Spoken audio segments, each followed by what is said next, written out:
पौराणिक कथाओं में आज हम सुनेंगे प्रदोष व्रत कथा, उसकी पूजा विधि और उद्यापन विधि। तो आइए इसके बारे में जानते हैं, लेकिन जानने से पहले आप चैनल को सब्सक्राइब करें और लाइक और शेयर भी करें।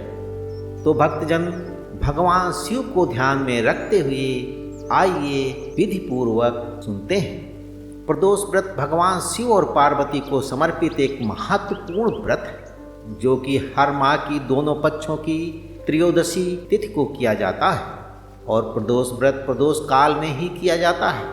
सूर्यास्त के बाद रात्रि के प्रथम पहर को, जिसे कि संध्या काल या तीसरा पहर भी कहते हैं, प्रदोष काल कहलाता है। हिंदू पंचांग में एक साल में 12 महीने होता है और इस तरह एक साल में 24 प्रदोष व्रत आते हैं, जबकि हर तीसरे साल एक अधिक मास आता है और उस साल जो है 26 प्रदोष व्रत होते हैं। तो भक्तजन, आइए जानते हैं प्रदोष व्रत विधि।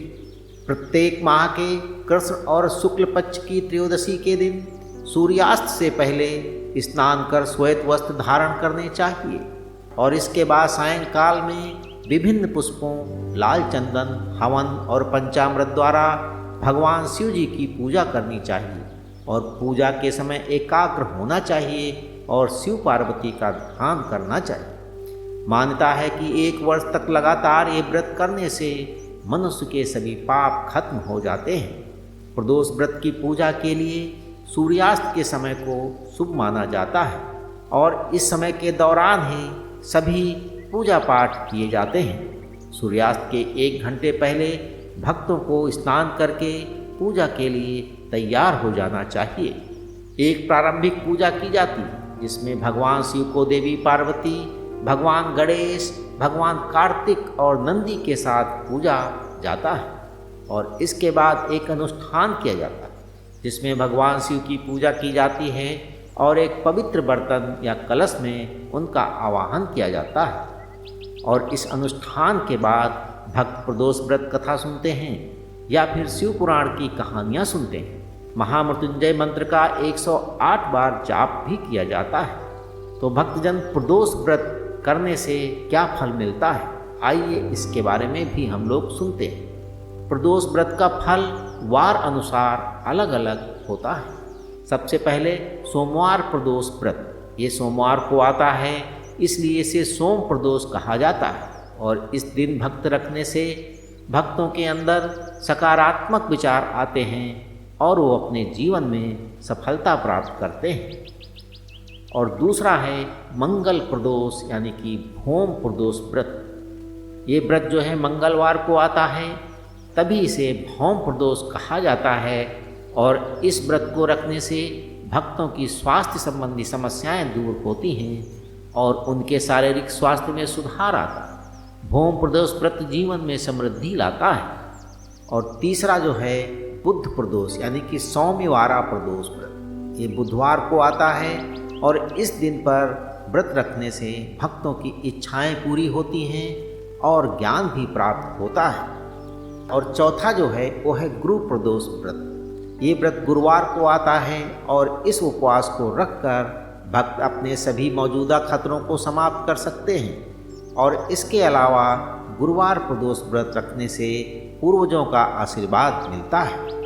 और 5वां व्रत है जो वो है शुक्र प्रदोष व्रत। शुक्र प्रदोष या भृगुवारा प्रदोष व्रत। जब प्रदोष व्रत शुक्रवार को मनाया जाता है तो उसे भृगुवारा प्रदोष व्रत कहा जाता है और इस व्रत को करने से जीवन में नकारात्मकता समाप्त होती है और सफलता मिलती है। और छठा जो है वो है शनि प्रदोष व्रत। शनि प्रदोष व्रत शनिवार को आता है और सभी प्रदोष व्रतों में सबसे महत्वपूर्ण माना जाता है। जो व्यक्ति इस दिन व्रत रखता है वो खोए हुए धन की प्राप्ति करता है और जीवन में सफलता प्राप्त करता है।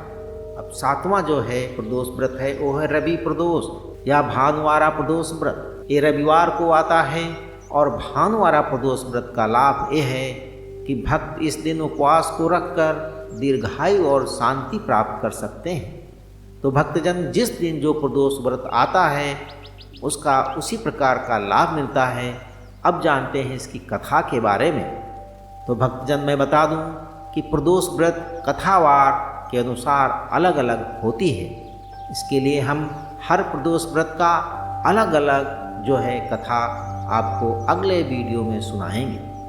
अब हम इसके साथ जान लेते हैं प्रदोष व्रत उद्यापन विधि।